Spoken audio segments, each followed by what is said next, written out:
Before we begin, I want you to imagine something. Imagine that you have a brother. You grow up together. You work together. You build a company together. You become successful together. Then one day, something happens. An argument, a misunderstanding, a betrayal. Whatever it was powerful enough to destroy everything. Now imagine that your fight becomes so intense that it divides an entire town. Neighbors stop talking. Employees choose sides. Families split apart. And the company you built together is torn into two separate empires. That sounds like a Hollywood movie, but this story is completely real. Today, Adidas and Puma are worth billions of dollars. Their products are worn by world champions, Olympic athletes, football legends, and millions of people around the world. The logos are everywhere, on television, in stadiums, on city streets, across nearly every continent. But few people know that both companies were born from the same family. Even fewer know that they were created by two brothers who ended up becoming enemies.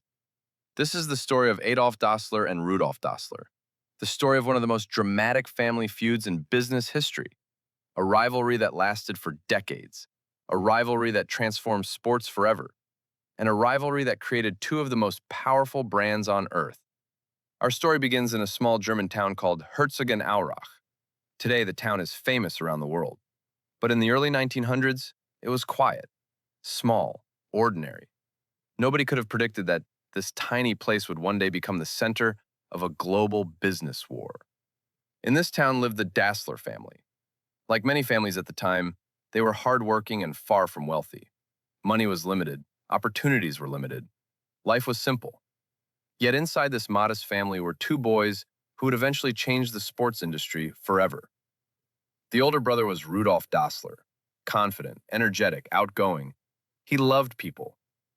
He loved conversation, and he had a natural ability to persuade others. The younger brother was Adolf Dassler, known to everyone as Adi. Unlike Rudolf, Adi was quiet, reserved, focused.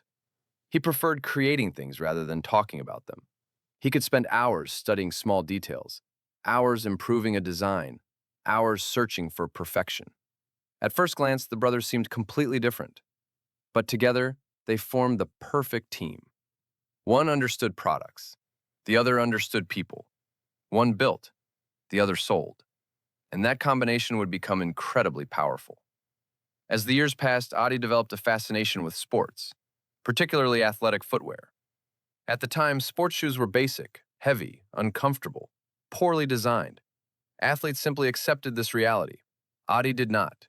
He believed athletes deserved better. He believed a well-designed shoe could improve performance. It was a simple idea, but sometimes simple ideas change the world. Working from his mother's laundry room, Adi began making shoes by hand. There were no investors, no modern machines, no large factory, only determination. Every shoe required patience. Every stitch mattered. Every detail was carefully examined. The work was slow. The profits were small. But Adi refused to quit. Eventually, Rudolf joined him. Together, they founded the Dassler Brothers Shoe Factory. At first, almost nobody noticed. The company was tiny. Production was limited. Competition was fierce. Success was far from guaranteed. But the brothers had something many larger companies lacked: passion, obsession, and a willingness to work harder than everyone else. Slowly, athletes began discovering their shoes, then coaches, then sports clubs. The reputation of the Dassler brothers continued growing. Year after year, order after order, customer after customer. The company expanded. The future looked promising. But then, an opportunity appeared that would change everything: the Olympic Games. For the brothers, the Olympics represented more than a sporting event. It represented global exposure. The entire world would be watching. If elite athletes wore their shoes, millions of people might hear about their company. Adi became obsessed with the idea. He wanted the world's greatest athletes wearing Dassler footwear. Many people thought he was dreaming too big, but Adi ignored them. And then came the moment that changed the company's future forever: the 1936 Olympic Games in Berlin. One athlete stood above all others. His name was Jesse Owens. The American sprinter shocked the world. Race after race, victory after victory, Gold medal after gold medal. The stadium erupted. Spectators watched history unfold. And on Jesse Owens' feet were Dassler shoes. Suddenly, everything changed. The small family company from Herzogenaurach found itself in the international spotlight. Athletes wanted the same shoes, coaches wanted the same shoes, customers wanted the same shoes. Orders exploded, production increased, money started flowing in. The brothers had achieved something extraordinary. Their dream was becoming reality. For the first time, true success seemed within reach. The factory expanded, new workers arrived, new equipment was installed. The future had never looked brighter. But sometimes success arrives just before disaster. Because while the Dassler brothers were building their company, Europe was moving toward chaos. Political tensions were rising. Countries were preparing for war. And soon, the conflict that would engulf the entire world would also begin destroying the relationship between Adolf and Rudolf Dassler. At first, the cracks were small, almost invisible, but over time they would grow larger and larger, until eventually the partnership that built one company would create two, Adidas and Puma. The greatest brother versus brother rivalry in business history was about to begin. As the Dassler brothers celebrated their growing success, the world around them was changing rapidly. Europe was becoming increasingly unstable. Political tensions were rising. Countries were preparing for conflict, and soon, World War II would transform millions of lives forever, including theirs. At first, the war seemed like a challenge the brothers could survive. Their factory continued operating, production continued, workers continued showing up every day.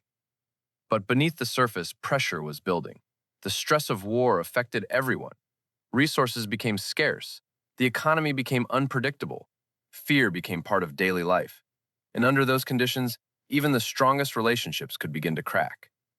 For Adolf and Rudolf, the first signs of trouble appeared gradually. There was no single dramatic argument, no explosive moment that immediately destroyed everything. Instead, tension accumulated over time. Small disagreements became larger disagreements. Minor frustrations became serious conflicts. The brothers began seeing the world differently. Adi remained focused on products. He believed innovation would secure the company's future. He spent countless hours improving designs, experimenting with materials, searching for ways to make athletes faster and more comfortable. Rudolf had a different perspective. He focused on business growth, on sales, on expansion, on relationships. At first, these differences had strengthened the company. Now they were pulling it apart. As the war intensified, mistrust started growing between them. Stories about what happened next vary depending on who tells them. Even today, historians debate the exact details. But one thing is certain, the relationship between the brothers was deteriorating rapidly. One of the most famous stories involves an air raid shelter. During a bombing attack, the brothers and their families took shelter together. According to some accounts, a comment made during that stressful moment was misunderstood. What may have been an innocent remark was interpreted as a personal insult. Whether the story is completely true remains uncertain, but it reflects a deeper reality. By this point, trust had already begun disappearing. Every action was questioned. Every decision was analyzed. Every disagreement felt personal. The war only accelerated the process. As Germany struggled, the brothers found themselves moving further apart. What had once been a partnership built on mutual respect was becoming a relationship defined by suspicion. Neither man seemed willing to back down. Neither wanted to admit fault. And neither realized how devastating the consequences would become. By the end of the war, the damage was already done. The brothers were no longer functioning as a team. The company they had built together was becoming impossible to manage. Employees noticed the tension. Family members noticed the tension. Even people in their hometown could see that something was wrong. The situation reached a breaking point. Eventually, the brothers made a decision that would shock everyone. They would separate, not just personally, not just professionally, completely. The partnership was over. The company would be divided, assets would be divided, employees would be divided. Even the town itself would be divided. It was one of the most dramatic business breakups in history. The brothers who had spent decades building a company together would now become competitors, enemies, rivals. Adolf Dassler stayed on one side of the river, running through Herzogenaurach. There, he founded a new company. Its name came from his nickname and surname, Adi Dassler, Adidas, a brand that would eventually become one of the most recognizable names in sports. Meanwhile, Rudolf Dassler moved to the other side of town. At first, he named his company Ruda, combining parts of his first and last name. But the name didn't last. Soon, he chose something stronger, something faster, something more aggressive, Puma. And just like that, two global brands were born. From one family, from one workshop, from one broken relationship. The rivalry quickly spread throughout Herzogenaurach. Residents began choosing sides. Workers chose sides. Businesses chose sides. Even local sports teams were affected. People would often look at each other's shoes before starting conversations. If someone wore Adidas, they were associated with one side. If they wore Puma, they belonged to the other. The town became known as the town of bent necks, because people constantly looked down to see which shoes others were wearing. The division became part of everyday life. What began as a disagreement between two brothers had transformed an entire community. Meanwhile, both companies were preparing for battle. Adidas focused heavily on innovation. Adi continued perfecting athletic footwear. He believed the best product would eventually win. Puma took a different approach. Rudolf focused aggressively on marketing, sales, relationships, and brand visibility. Both strategies were powerful. Both companies were determined to dominate. Neither brother wanted to lose. The competition became personal. Every new customer mattered, every athlete mattered, every contract mattered. Every victory felt like proof that one brother had been right all along. The sports world was about to become their battlefield, and the biggest opportunities were still ahead. Because as television grew more popular and international sporting events attracted larger audiences, Adidas and Puma would discover a powerful weapon: athlete endorsements, the ability to place their products on the feet of the world's greatest competitors. What happened next would create some of the most famous sponsorship battles in sports history. Billions of dollars would eventually be at stake, but for Adolf and Rudolf Dassler, it was never only about money. It was about pride, it was about legacy, and it was about proving which brother had made the right choice. The war between Adidas and Puma had officially begun, and neither side intended to surrender. As television entered millions of homes around the world, sports became bigger than ever before. Every match, every race, every championship could now be seen by enormous audiences. And Adolf and Rudolf Dassler quickly realized something important. The athletes weren't just competitors anymore. They were walking advertisements. If the world's greatest athletes wore your shoes, millions of people would see your brand. This realization launched one of the fiercest sponsorship wars in history. Adidas and Puma began competing for the biggest stars on the planet. Every contract became a battle. Every signature became a victory. Every athlete became a symbol of power. The rivalry reached legendary levels in 1970, during the FIFA World Cup in Mexico. At the center of the story stood one man, Pelé, arguably the greatest football player in the world. Every company wanted him. Every brand wanted their logo on his feet. The stakes were enormous. Millions of viewers would be watching. One appearance could change the future of a company. Then came one of the most famous marketing moments in sports history. Just before kickoff, Pelé asked the referee for a brief pause. The cameras focused on him. The entire world watched. Pelé bent down slowly and tied his Puma boots. The cameras zoomed in. Millions of viewers saw the Puma logo. It lasted only seconds, but those few seconds became legendary. It was one of the most successful sports marketing moments ever created. Rudolf Dassler had won a major battle, but the war continued, year after year, decade after decade. Adidas and Puma kept growing.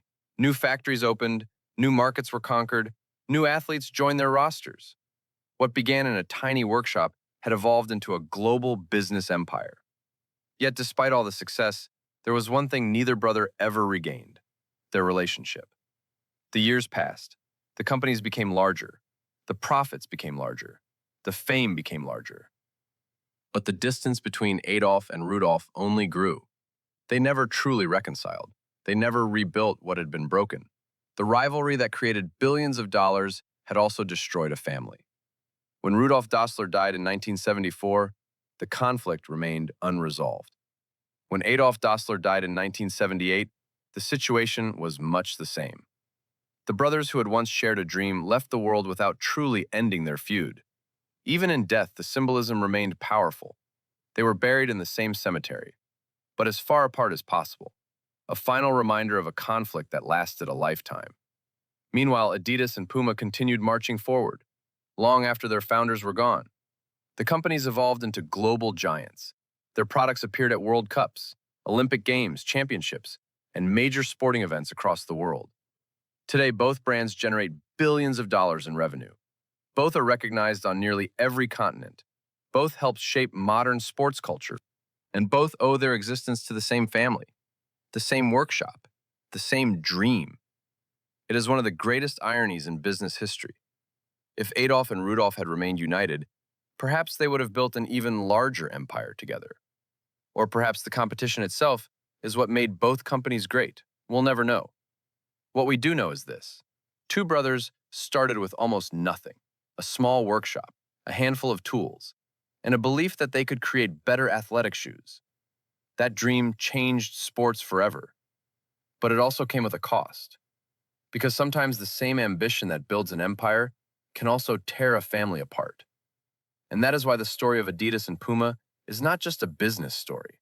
It is a human story, a story about ambition, a story about pride, a story about success, and a story about the price people sometimes pay to achieve greatness. The next time you see the three stripes of Adidas or the leaping cat of Puma, remember that behind those logos stands one of the most extraordinary rivalries the business world has ever known. A rivalry that started between two brothers and ended by creating two global empires. The question is, was the success worth the sacrifice? Only Adolf and Rudolf Dassler knew the answer, and they took it with them to the grave. Thank you for watching. If you enjoyed this story, don't forget to subscribe for more untold business stories, hidden rivalries, and the unbelievable histories behind the world's biggest companies. And until next time, remember, every giant company has a story, but not every story changes the world.